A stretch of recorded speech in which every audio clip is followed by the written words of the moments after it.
और इस वक्त की बड़ी खबर से शुरुआत करते हैं। ईरान के खर्ग आइलैंड में हमले की खबर है।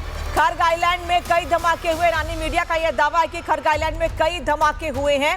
खर्ग आइलैंड पर अमेरिकी एयर स्ट्राइक हुई है। खर्ग आइलैंड से ईरान के 90% तेल का निर्यात होता है।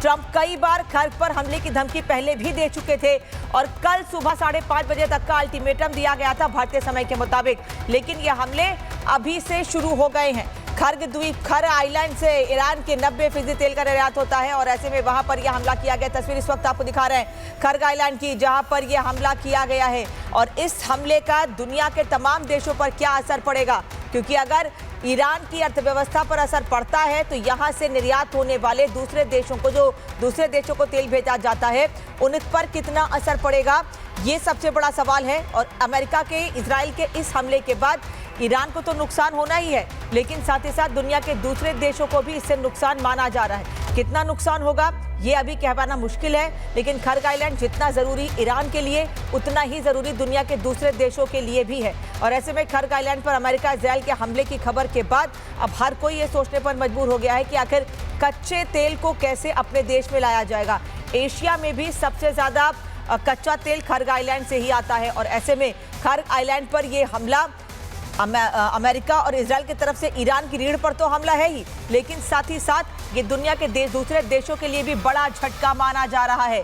बता दें आपको कि एक तरफ लगातार 40 दिनों से करीब युद्ध जारी है और अब अमेरिका की ओर से पहले भी कहा गया था कि अगर स्ट्रेट ऑफ हॉर्मुज को नहीं खोला गया तो स्ट्रेट ऑफ हॉर्मुज नहीं खोलने के एवज में बड़ा खामियाजा भुगतना पड़ेगा ईरान को। और ये शुरुआत उसकी हो चुकी है क्या? Colonel Shailendra Singh, defence expert, हमारे साथ जुड़े हैं। कर्नल सिंह, खर्ग आइलैंड पर बड़े हमले की खबर सामने आ रही है, मतलब ईरान को तो नुकसान होगा ही, दुनिया के दूसरे देशों पर कितना नुकसान? जय हिंद, नमस्कार। अगर खर्ग आइलैंड पर किसी भी तरह का अगर अटैक किया जाता है तो ये किसी के भी बेनिफिट में नहीं है। मैं तो कहता हूं इवन यूएस के बेनिफिट में नहीं है, क्योंकि वहां पर कोई ऑयल की कुएं नहीं है, कहीं वो एक्सट्रैक्शन पॉइंट नहीं है, वो सिर्फ जहाजों को फिलअप करने का पॉइंट है जहां पर जहाज फिल किए जाते हैं। ऑलरेडी ईरान सैंक्शंस में है। मुझे कोई लॉजिक समझ नहीं आ रहा सिवाय इसके कि आप, ठीक है, 95% इकोनॉमी ईरान की खर्ग आइलैंड के ऑयल सप्लाई पर डिपेंडेंट है, बट दैट डजंट मीन कि आप ऑयल डिस्ट्रॉय कर रहे हो। अब आप इंफ्रास्ट्रक्चर डिस्ट्रॉय कर रहे हो।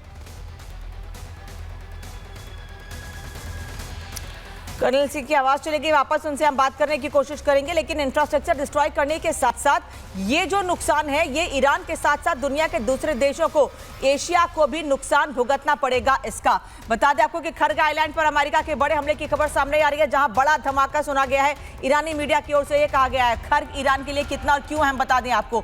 ईरान के ऊर्जा निर्यात का मुख्य केंद्र है खर्ग आइलैंड, जहां से दुनिया के तमाम देशों को तेल भेजा जाता है। ईरान के कच्चे तेल का करीब 90% निर्यात यहीं से, यानी खर्ग आइलैंड से ही होता है। $78 अरब की कमाई यहीं से आती है। कर्नल सिंह, अपनी बात पूरी कीजिएगा, आपकी आवाज कट गई थी। थोड़ा सा लेफ्ट।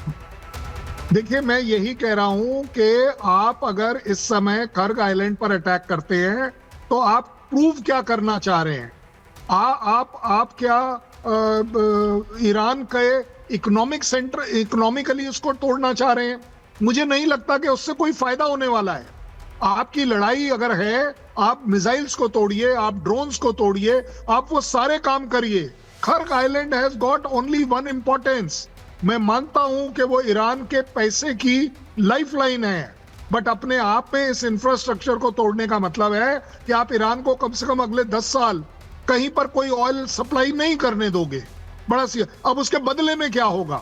अब उसके बदले में हॉर्मुज फिर से रुकेगा, जो छोटा मोटा अलाउड था। अब मुझे लगता है वो बाब अल मंदेब के ऊपर जो हुतीज नजर लगाए बैठे हैं, अब वो उसको एक्टिवेट करेगा। मुझे कोई लॉजिक दिखता नहीं है यूएस का कि खर्ग आइलैंड को अगर आप ऑक्यूपाई करना चाह रहे हो तो एक अलग बात है, लेकिन बम गिराकर उसको डिस्ट्रॉय करना अपने आप में मुझे नहीं लगता कि कहीं कोई विजडम होना चाहिए, सिवाय इसके कि इस समय तो आप वो वाली बात पर आ गए हो कि हमने सब कुछ तोड़ देना है।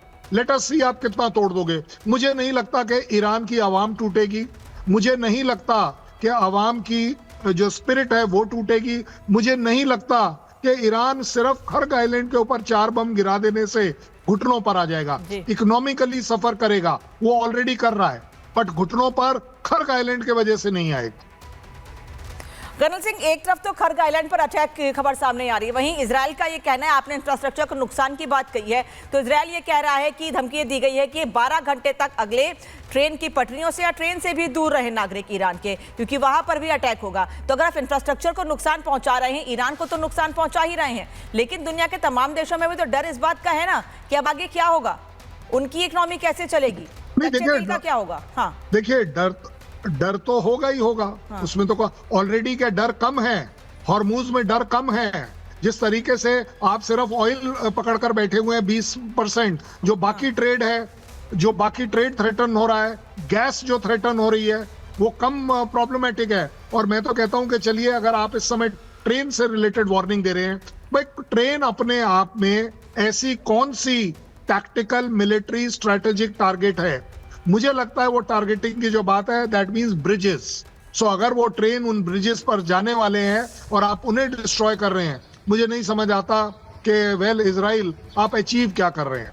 आप इस समय एक उस वाली लड़ाई पर आ गए हैं जहां जैसे ईरान कहता था कि ज्यूज को एग्जिस्टेंस का हक नहीं है, लग रहा है अब कि इजराइल भी बोल रहा है कि ईरान का एग्जिस्टेंस का हक नहीं है। आई थिंक दोनों ही गलत होंगे, क्योंकि जब आप ब्रिजेस को डिस्ट्रॉय कर रहे हो, ट्रेन्स को टारगेट कर रहे हो, आप गैस इंस्टॉलेशंस को कर रहे हो, बदले में अब क्या होगा? ईरान जो है वो मिडिल ईस्ट में वाटर प्लांट्स को स्ट्राइक करेगा, डिसैलिनेशन प्लांट्स को स्ट्राइक करेगा। आप इस लड़ाई का स्वरूप बढ़ा रहे हो मानवता के वापस आपसे इस पर बात करेंगे, खर्ग आइलैंड को कितना नुकसान हुआ है, इसकी जानकारी मिलने के बाद वापस आपसे बात करेंगे और समझेंगे कि आखिर कितना नुकसान ईरान के साथ साथ दुनिया के दूसरे देशों के लिए। Thank you so much sir.